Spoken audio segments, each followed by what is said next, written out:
Hi, this is thoracic vertebrae osteology. So we are looking at a lateral view of a thoracic vertebrae.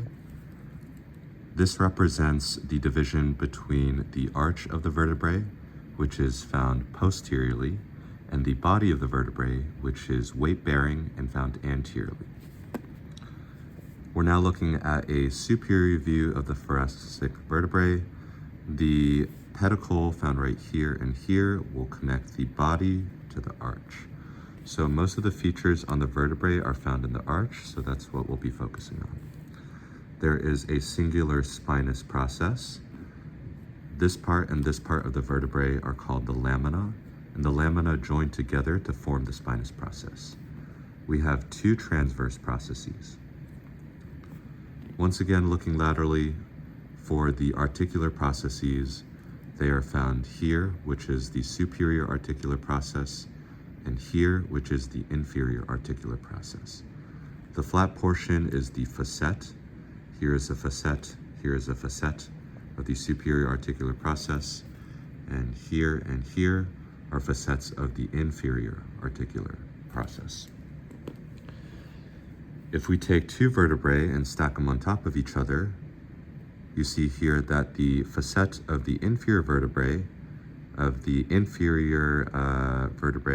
will articulate with the facet of the inferior articular process of the superior vertebrae, like so. Additionally, from the superior view, you can see a nice shot of the vertebral foramen, which is where the spinal cord will travel through, my pencil representing the spinal cord. And then this notch right here is called the intervertebral foramen, and the spinal cord will send out spinal nerves that will pass through the intervertebral foramen, found right here. Great.